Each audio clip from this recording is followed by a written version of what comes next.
Hi, and welcome to BG24 Public Affairs. I'm DeMonte Quincy, and this is Jasmine Burnett and Gary Malvo. On tonight's show, we'll be joined by a member of the Inspirational Dance Marathon organization. She'll be here to talk about their recent success and the extensive planning that went into it all. Then later tonight, we will be joined by a great talent within the student body of BGSU. She will be performing some poetry for us and will tell us about her interest in the art. And it doesn't stop there.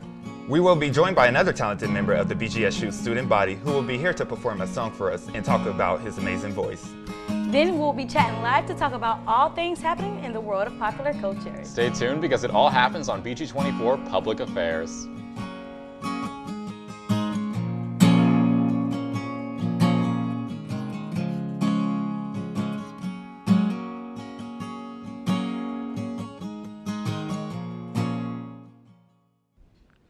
Each year, BGSU puts on an event to raise money for the kids. Dance Marathon is a charity event where participants, donors, and students dance for 32 hours straight. With so much going on into one event, one might wonder how it's planned. Tonight, Assistant Director Sarah Hauk tells us how it's all planned. Thank you for being here, Sarah. You're welcome.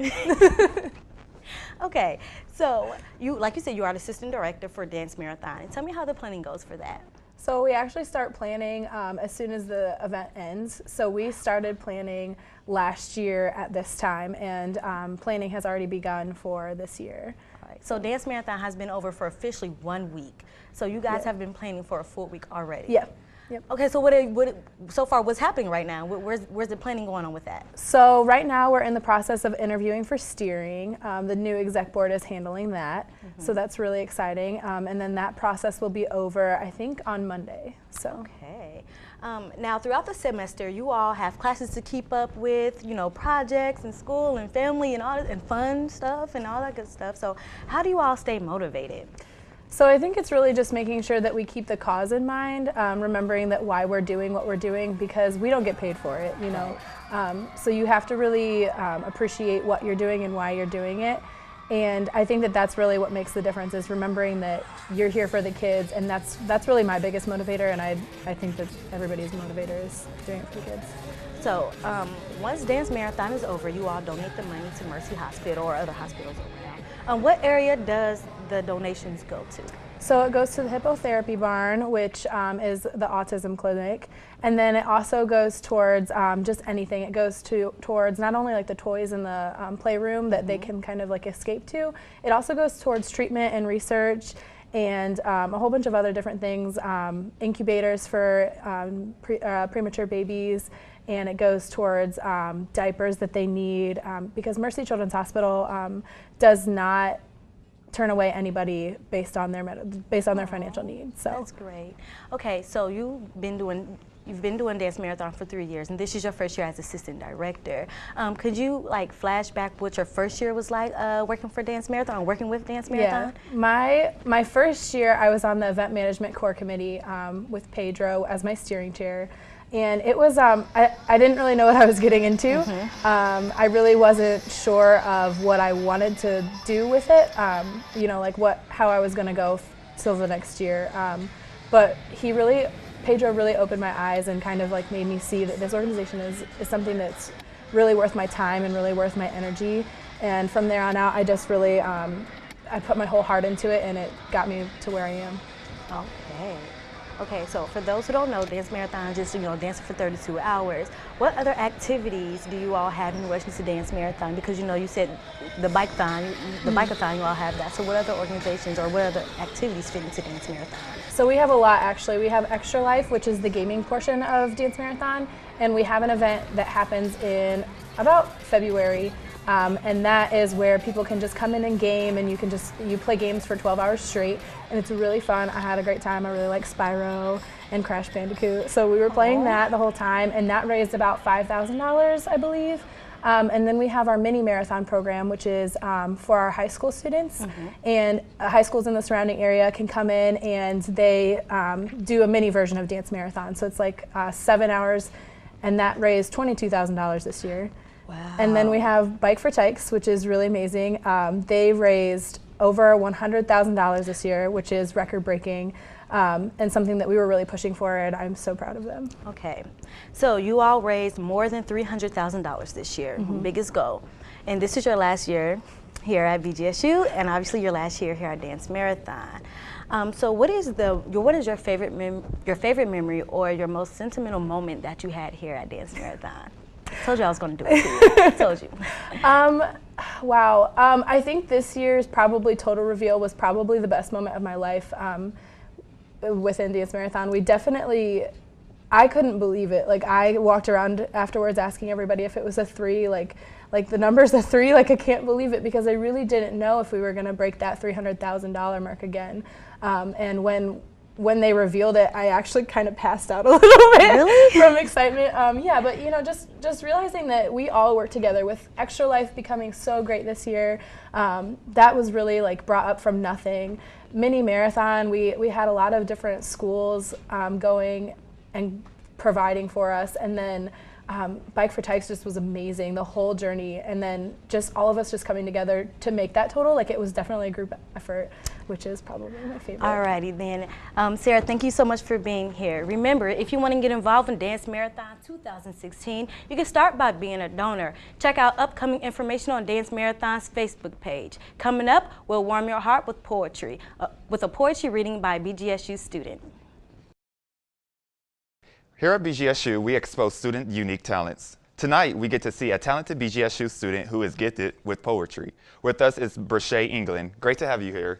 Thank you for having me. So today you are going to do spoken word, which is a unique form of poetry. How did you get into it? I actually got into spoken word during my freshman year of college. I actually went to a spoken word event. I'd never actually been involved before, but really just changed my mind a lot about poetry. I used to write really quiet poetry, but after that event, it was my favorite poet, Andrea Gibson, and after that event, it just really opened my eyes to the fact that there's more than one way to do poetry and art. So that's kind of how I got into it. And that's what I noticed too, because I've been to different occasions where I've seen spoken word artists recite their poems, and it is a different type of poetry. So when artists do spoken word, I notice it's different from the typical. It's different from the typical poetry that we're used to hear, like roses are red, yes. violets are blue. Sometimes they have to maintain a certain breath control. Yes. So when you're reciting spoken word poetry, can you tell me what are the different techniques?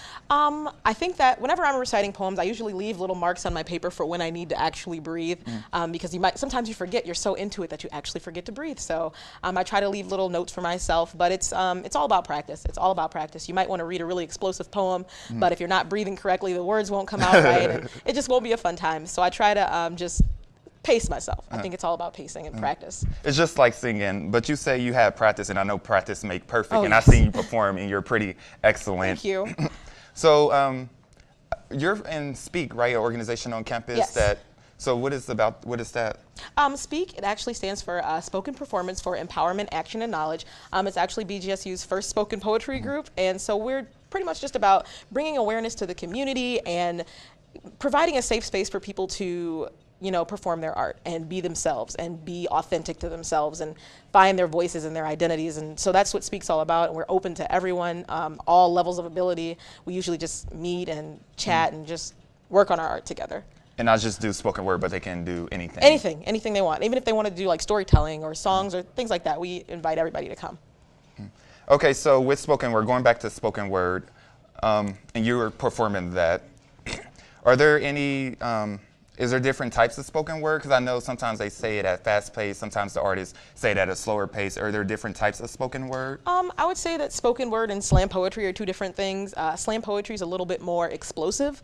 There's sometimes maybe more of a rhythm or a beat to it, and spoken word can be a little bit softer, a little more provocative of thought. Well, both of them are, but I think spoken word itself is what it is spoken words, instead of slam poetry. It kind of like hits you like a brick. So I think that is a distinction that I would make. Okay, cool. Thank you for informing us. Now I'm gonna give you the opportunity to show us what you've been practicing. Awesome, thank you. Okay, the first poem that I'm reading today is called Why I Write. Okay. Writing is my metamorphosis. I write because it is the only way to shed my own skin. The scars of the past peel away, falling to my feet forgotten. I am left with a new softness, new senses, a new vision of who I am and who I will become. I write to feel. The first poem I ever wrote was a breakup poem. Poor 19, poor homeless heart, poor ears that had to listen to my breakup poem. I write because in order to find any kind of hope, I had to write a breakup poem. I just couldn't get the words past the tears. I write because Maya Angelou told me that I was a phenomenal woman. I write because my womanhood is radical. What is inside me is glowing, growing, growing up. Little girls believe that they need the approval of men to exist. I write because men reduce little girls to curves and body parts. I am a whole person. My eyes are up here. I write because I am an intersection. All roads lead to me. I write because once I was a little black girl. I write because little black girls with dreams never get that far. I write to open little brown eyes. I write to tell stories because there aren't enough stories about little black girls. I write to live. I write for change. I write because the last thing that I will ever do is be silent. Too many women have been silenced. I write because I don't want to be suffocated. I don't want to be smothered or blamed for my own victimhood. I write for the survivors in a world where our bodies are constantly under attack. We are all survivors. To survive, to write. I write because I want to keep my head above water, to keep the blood pumping, to keep my lungs open. I write for the same reason that I breathe, because if I didn't, I would die. Thank you. Okay.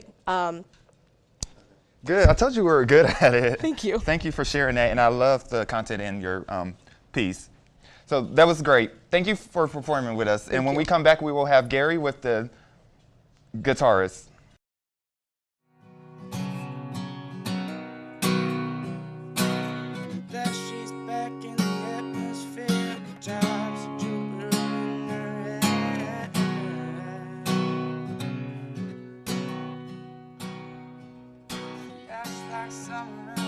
Like rain reminds me that there's time to change it.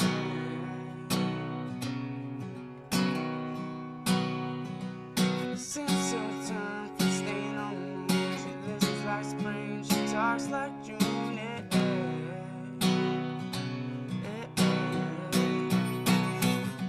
Tell me, did you sail across the sun? Did you make it to the Milky Way to see the lights all faded and everything's overrated? Tell me, did you fall from a shooting star, one without a permanent scar? And did you miss me while you were looking for yourself out there?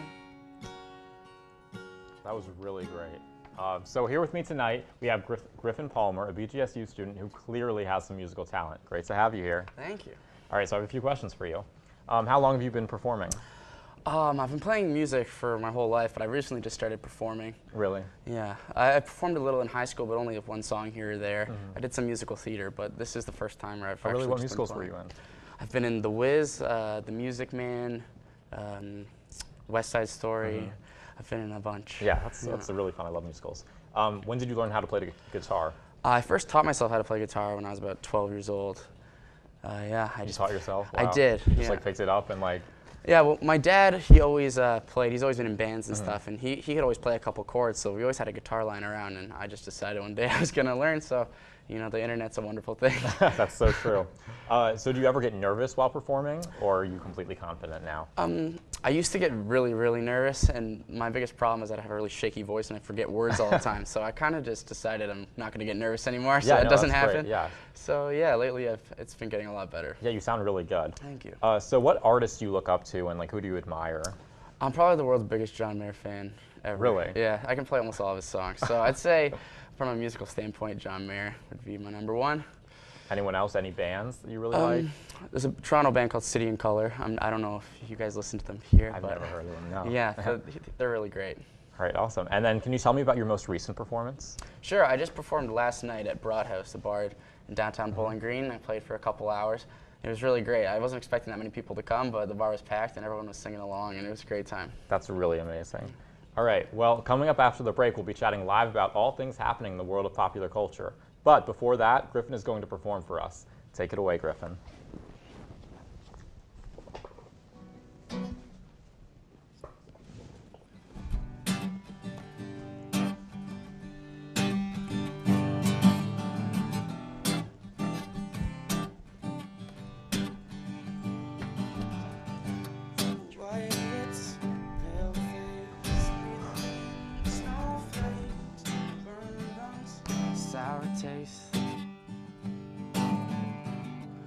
lights gone, days end, struggling to pay rent, long nights, strange man. And then they say she's in class 18, stuck in a daydream. Been this way since 18, but lately her face seems slowly sinking, wasting, crumbling like pastries. And they scream the worst things in life come free to us, 'cause we're just under the upper hand and go mad for a couple grams. She don't wanna go outside tonight, and in a pipe she flies to the motherland and sells love to another man. It's too cold outside for angels to fly.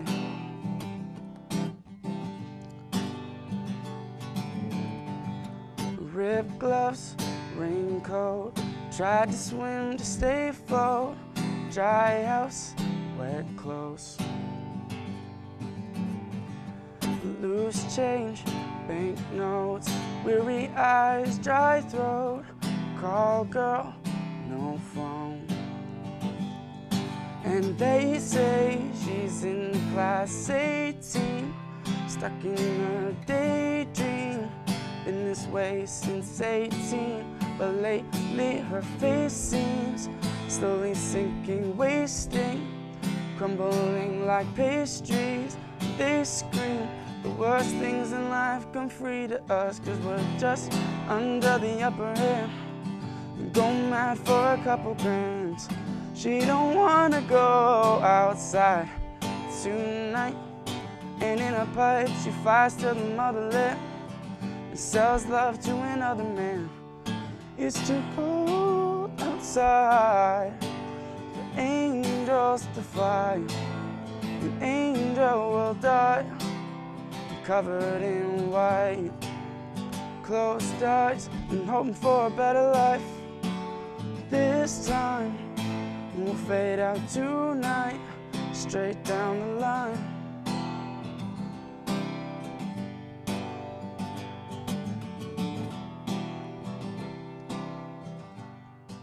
Welcome back to BG24 Public Affairs. It's discussion time. Ooh, All right. I'm loving it. So the first topic today is Fuller House.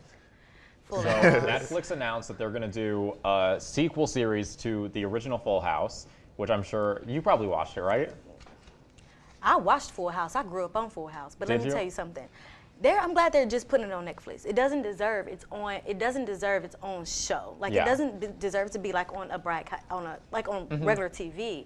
So I'm glad that Netflix decided to pick it up. I don't think it's what it's supposed to be, though. I don't think it's not going to be it. It's not the I know. it factor. I think it's going to be interesting because I think it's just supposed to like catch you up on like what's been happening in their lives like since like all these years have passed, you know. But now it's like we're grown. We really don't Yeah. care anymore. No, but I heard it's going to like focus on like DJ and her friend Kimmy, right?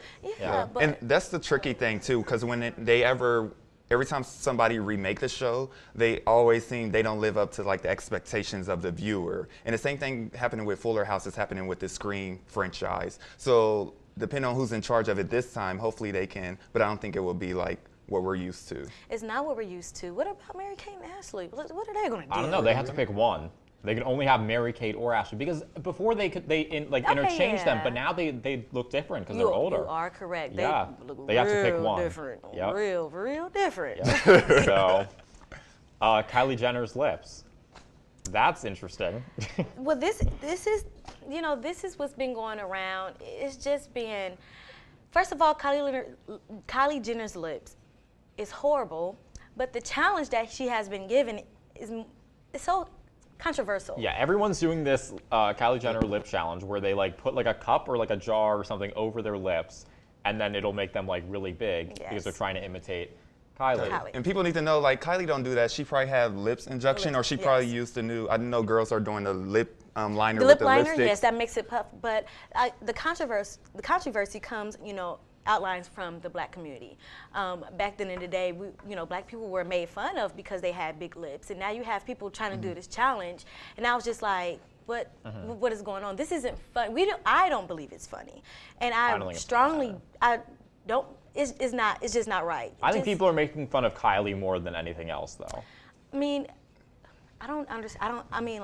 I don't think it's. I mean, I'm not mad that she got lip injections. I can care less. Well, she's saying that she didn't get lip injections. She got lip injections. Yeah, it's so funny because jokes on the people who's trying this lip challenge. I think she looked good with her lips, but other people trying to mock her, imitate her, they end up messing up their own lips. Kylie got lip injections. If you look back in 2007 when the Kardashians first started, or when when she was 10, 12, when she was younger, her lips are thin as a piece of paper. Yeah, now they're like that is fake. She has injections. Either she's doing super lip gloss, lip liner, or she got some injections. Now that's not the only problem. Lately, there's been breakups with two, Miley Cyrus and Patrick Schwarzenegger, and Big Sean and Ariana Grande. I'm so sad. I mean, I really don't follow Miley and Patrick like that. I really didn't know what the juice was between them. I knew they were dating, and I didn't know exactly what the juice was between them. But I'm sad for Big Sean. I'm sad for Ariana. I don't care too much for Big Sean. I'm sad about I love Ariana. Yeah, I want her to be happy. I do too. Yeah. See, I'm more with Big Sean because I don't know. He's like one of my favorite rappers, and I don't know because he just broke up with the one girl from Glee, and now Ariana. So I'm like, what's up, Big Sean? Is it Big Sean? It's him. It's not the girls. It's Big Sean. Big Sean. Maybe I'll hit him up and tell him. You like, tell Big Sean. him. No, he gets really pretty girls though. Like, he does. Because Ariana is gorgeous, and Naya Rivera is. Yeah. But him and Naya Rivera were engaged. But I know, but then she's not with him anymore, and she married a new guy like pretty soon afterwards.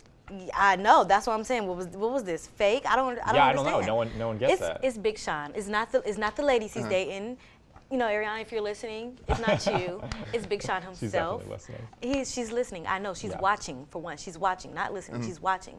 But it's not her. I believe strongly it's Big Sean. Yeah. Do you think he do it for the press, for publicity? I think that when you're in the limelight and you become famous, I think once you think you want to start dating, I think your number one goal is to date someone that's in the industry because they know what your schedule is. They can handle all that long distance. I think it's traveling. harder to date someone in the industry because you're both busy, you know? I mean, but that's what they have FaceTime for, right? Yeah. I don't know. FaceTime, text, emojis. I guess like Skype, yeah, that's true. Skype, no one Skypes anymore. We FaceTime. People Skype. I wonder, do celebrities use Tinder? You'd be surprised. You'd be I'm surprised. Sure they do, yeah. You'd be surprised. I really think people do use Tinder. Celebrities, yeah. anyway. I really think they do use Tinder. I don't know. Well, I think it's Big Sean. That's all I have to say. Big Sean. I don't care. I don't like him. Well, stay tuned. We'll be right back. I love the show for today. I think it was did. good, yeah. I loved your the poetry. Man, she was amazing. I had to put her on Snapchat. I know, yeah, she was so good. Like the message that she was like promoting was really powerful. Yeah. And I think this show was my best so far this semester because we get to see students and their talent, and I love seeing students and talent. Yeah, Griffin's talent with playing guitar, it's amazing. When you played Ed Sheeran, love Ed. No, you know what? I'm going to go on set. Okay, well, that's our show for tonight. Thank you for joining us. And we're going to have Griffin play us out one more time. Saturday morning, jumped out of bed, put on my best suit, got in a car and rushed like a jet all the way to you. I knocked on your door with thought in my head to ask you a question, 'cause I know that you're an old-fashioned man. Can I have your daughter for the rest of my life? Say yes, 'cause I need to know. You say you'll never get your blessing till the day I die. To love my friend, but the answer is no. And why you gotta be so rude? Don't you know I'm human too? Why you gotta be so rude? I'm gonna marry you anyway, marry that girl. Marry you anyway, marry that girl. No matter what you say, marry that girl. We'll be a family. Why you gotta be so